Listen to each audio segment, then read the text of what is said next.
I went to a Pilates class. I love Pilates. Has anyone here taken a Pilates class before? Never? Well, that's okay, because Pilates is a workout class for women with body dysmorphia. And if you don't know what body dysmorphia is, keep that a secret. So I was at a wedding. I go to a lot of weddings, and the last wedding I was at, my cousin was there. And my cousin, he thinks he's so cool because he was in the Air Force. And I'm like, okay, I served too. I was in a sorority. You think I wanted to do that?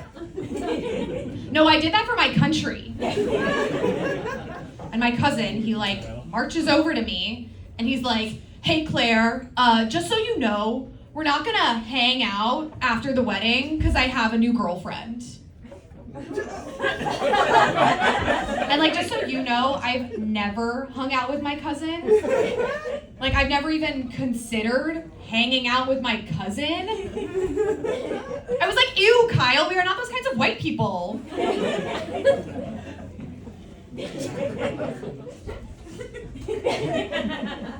But how did you meet her, and is she prettier than me?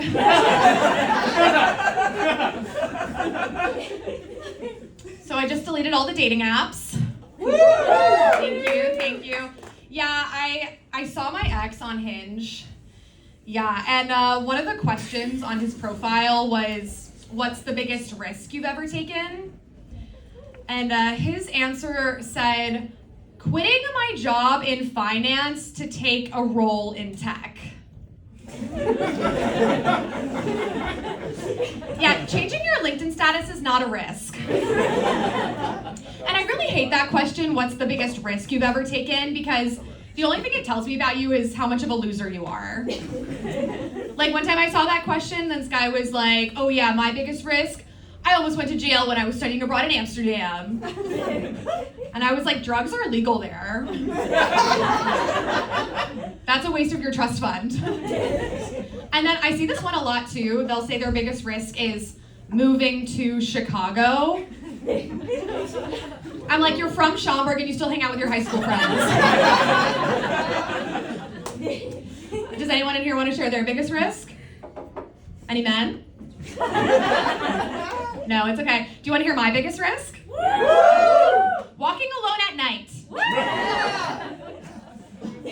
But I'm really trying to change my perspective on dating. I used to think of dating as a lot like going to the library. Anyone could check me out for free. And then forget about me until they get a text 3 months later that says you're overdue. Like, I know you've been taking out other books. I saw you on the train reading Infinite Jest. That book's not even that pretty. But no, now I want dating to be more like going to a theme park. You have to be tall enough to go on the ride. And it will cost you $165. But now that I'm not on the dating apps, I have a lot more time for other things, like going on Instagram. And I keep getting these ads for these weight loss drugs. And the drug, it comes in two different forms. You can either take it as a pill or an injection. And, you know, if I were to take the drug, honestly, I probably wouldn't really mind the injection.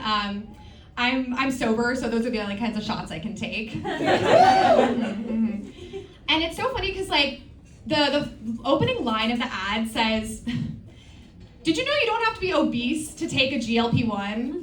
And I'm like, that just feels offensive to me. Like, are we even allowed to say that word anymore, obese? Like, to me, it feels like it's 2014 and there are still commercials with Jared from Subway. And, like, weight loss tactics have changed so much. Like, 10 years ago, they were telling me to eat deli meat from a franchise restaurant at a strip mall. And now they're mailing needles to my house. And I was watching the ad and I was like, isn't there already a drug that you, like, shoot up and makes you really skinny? I'm like, at least that one gets you high.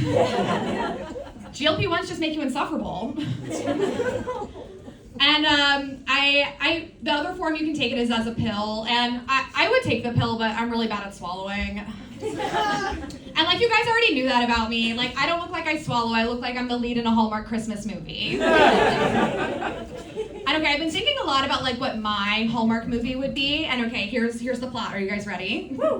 Okay, so it's like hardworking 30-something woman has climbed the corporate ladder and landed her dream job. But now it's the end of the year and it's Christmas. And not only is she stressed about meeting her end of year sales goals, but now she has a stalker. And the only way to stop the stalker and save Christmas is obviously to ask her like super hot, cute, nice, platonic best guy friend to pretend to be her boyfriend just for the holidays. So the stalker will get the clue that she's, taken. Because she just can't tell him to, fuck off. Like, that would never work. And you guys know how it all goes. They all have the same plot, The girl and the best friend, they fall in love over hot chocolate and under the mistletoe. And then the stalker strangles them both with Christmas lights. And I know I could write this Christmas movie because I have this life experience. This guy keeps showing up at my job. It's a little unfortunate. And but I really should have seen it coming because my mom had a stalker, and that's just genetic. She did tell me, she said, Claire, when you turn 30, you're gonna get high blood pressure and unwanted attention from men. And, I do gotta give it up for this guy, though, because, he could be trying to stalk, like, Dua Lipa.